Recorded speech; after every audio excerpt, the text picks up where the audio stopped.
Samurai will give up some height and reach. Both of them hugely experienced, similar records, 27 victories for Muradov, 23 for Enomoto. But look at the tip sport odds, 1-5 against the Swiss Samurai. Let's get this one underway. Ladies and gentlemen, we are ready for the next bout. Middle bout, 3 final rounds, and the referee in charge is Václav Sibyl. Let me introduce you both fighters, and we will start in the blue corner. He's 41 years old, stands 182 centimeters tall, weight in 84 kilo. Represents Enomoto Dojo. Coaches in his corner are Stefani Bortolozzi, Kenji Bortoluzzi, and Tiziano Visconti. He has a professional record of 38 fights, 23 wins, 9 finishes, 15 losses. Fighting out of Switzerland, Yasube, the Swiss Samurai Enomoto.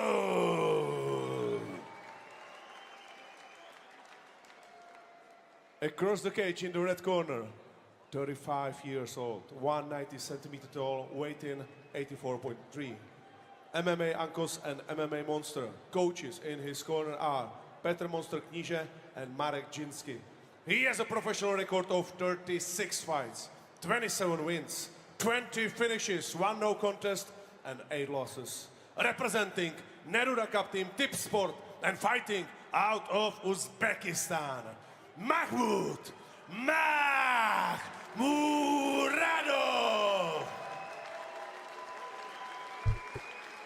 Demak, jangchilar e'lon qilinishdi. Hozir referi ularga qonun qoidalarini birin-ketin tushuntirib qo'ydi. Endi qisqacha qilib qonun qoidani bu yerda to'liq tushuntirishning iloji yo'q. Jangchilar albatta qonun qoidalarini yaxshi bilishadi. Ikkala jangchi ham 30 tadan ko'proq jang o'tkazgan professional karyerasida. Demak, birinchi raund boshlandi. Hurmat bilan boshlanyapti raund. Low kick bilan demak ilk zarbani ochib berdi Mahmud Murodov. Demak, mana shu jang oldidan Abduqodir Abdulvoris hozir biroz Abduqodir Abduvorisov, agar adashmagan bo'lsam, MMA jangchimizning nomi esimdan chiqib qoldi hozir. Abduqodir Abduvorisov bilan demak muloqot qilganimda aynan Enomoto bilan Tiger Muay Thai mashg'ulot zalida sparring o'tkazganman dedi. Unchalik ham katta baho bermadi Enomotoga. Kurashi deyarli yo'q dedi. Bu oqshomda o'zi aslida Mahmud Murodov bilan Luterbeck jang qilish kerak edi, braziliyalik jangchi, lekin jarohat sabab, kasallik sabab overhand zarbasini yaxshigina ilib oldi Samurai. Endi o'zi tana qismiga, bosh qismiga uranyapti. Hozir menimcha ko'zga qo'lini tiqib oldi.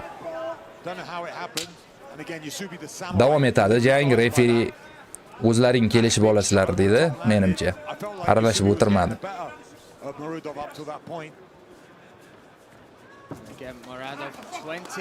O'ng qo'l zarbasi aniq o'tyapti Mahmud Murodovdan.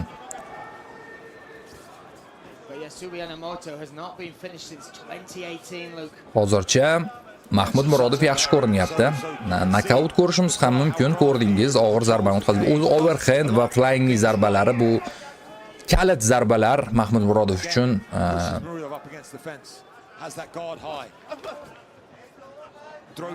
Ikkinchi raqamli bo'lib ishlamoqda hamyurtimiz. Birinchi raqamli jangchi bo'lib Enomoto oktagonni egallab olgan.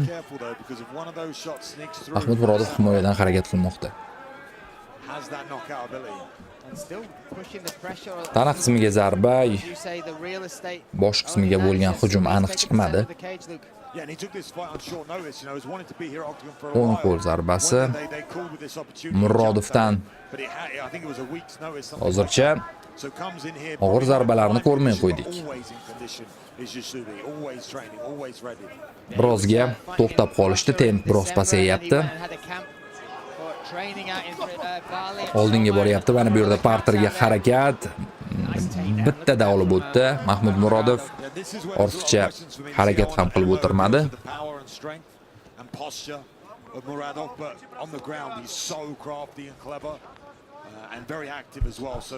Hozircha nazoratni amalga oshirishga harakat qilmoqda. O'zi Murodov UFC'dan ketgandan so'ng bizga ko'pincha kurashini ko'rsatyapti. Octagon MMA'dagi birinchi jangida ham uni kurashini ko'rgandik.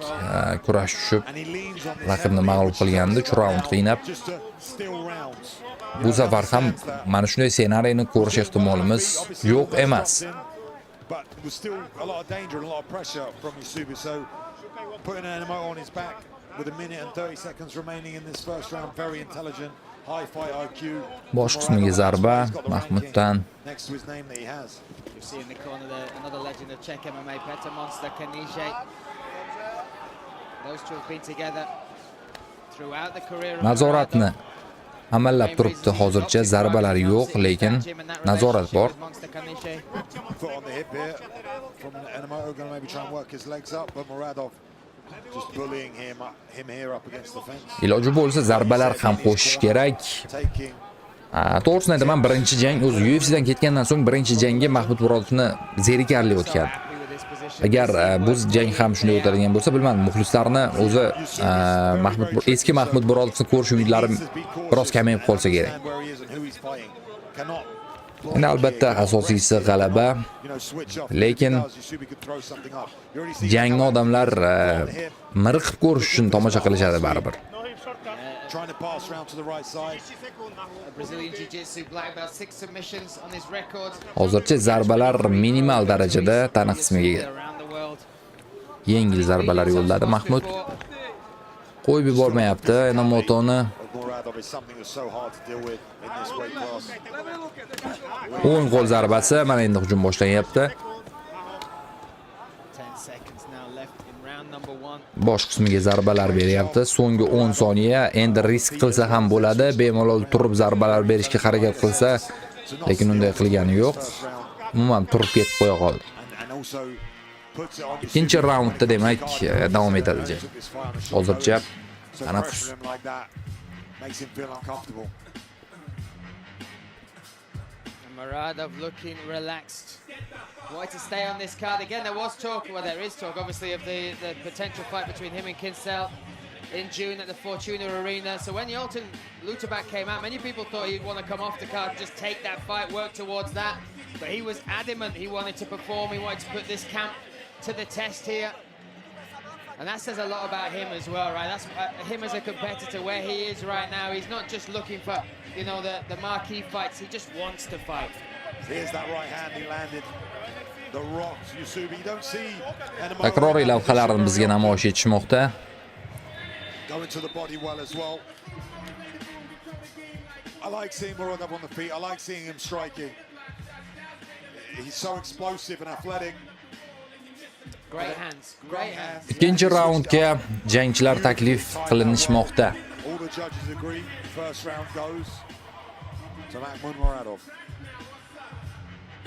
Cage door closes. We are set and ready for round number 2. A potential Yaxshigina charchashgani aniq, middleweight battle. chunki aktiv kurash kechdi. Again, Enomoto. Jang demak stoykada davom etadi. Muradov in the red. See if Muradov can peel that pressure off. Chap qo'l zarbasi, He's very good at controlling the center of the cage and pushing backwards. o'ng qo'l zarbasi aniq tarzda chiqyapti. But I feel like Mahmuddan the defense of mana Enomoto stoykada harakat qilsa ham bo'ladi. Even the way he's Endi menimcha balki even the risk way he qilgisi held up that kelmayotgan. elbow greeted Muradov as he stepped in as well.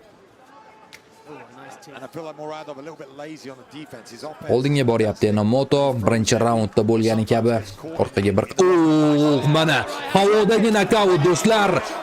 Shunchaki turib uxlab qoldi. Ko'rdingizmi? Zarbani qabul qildi va o'sha joyda o'zi bo'lgandi. Shunchaki qolgani refleks bo'lib ketdi.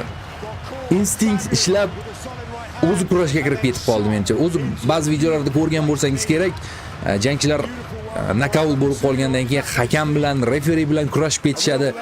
Hozir mana shu jangchi Enomoto aynan shunday holatga tushib qoldi. What a finish by him. Shunchaki ajoyib nokaut, ajoyib g'alaba hamyurtimizni Enomoto. karyerasidagi 28-g'alaba bilan tabriklaymiz. Shuningdek, o'zbek auditoriyasi, o'zbek muxlislarini ham. Demak, birozdan so'ng UFC 313 oqshomi ham boshlanadi. Hozir Mahmud Murodov oktagondan chiqib ketgandan so'ng bu efirga yakun yasayman. UFC 313 oqshomida barchangizni kutib qolaman. Boshidan oxirigacha o'zbek tilida sharhlab boraman.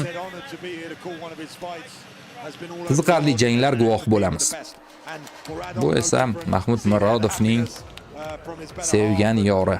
You know, put on a great performance, and again, getting a finish like that, that's a highlight reel. He needs a title shot next. If it's into He's got it. Listen, it's set. Bizga endi rasmiy e'lon qilib qo'ysa bo'lgani.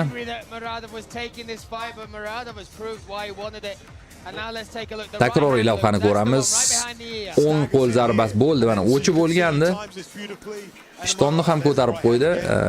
Hech nima bo'lmagandek, bildirmagandek, o'tda bilib qolishmasin deb.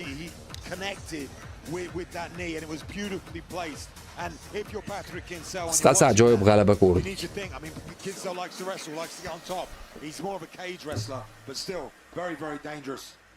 Man to face next for Patrick Kinsella. That'd be a fantastic fight. None of that matters. Second round, 40 seconds in, gets the finish, gets the knockout against the Swiss Samurai. Zarbalar statistikasini ko'ryapsiz. 27 ta aniq zarbaga 5 ta zarba bilan javob bergan xolos Enomoto. What a performance from Muradov from start to finish. That first round showed stuff on the feet, the grappling on the ground, and then clinical execution with that strike. The right hand right behind the ear. Demak, endi e'lon qilib qo'yishsa, shu bilan efirga yakun yasab, UFC 313 oqshomini kutamiz. UFC 313 oqshomida ikkita jang bekor bo'ldi, shu sababdan biroz kechiktirilishi mumkin. Jang oqshomi yana o'z 4:30 dan 5:00 ga ko'chirilgan edi, adashmasam. Endi 5:30 ga ko'chirilishi ham mumkin. 5:30 ga ko'chirilsa umuman olganda yomon bo'lmaydi men uchun. Og'zimni ham yopib olaman. Qulayroq bo'lardi. Demak, eshitamiz.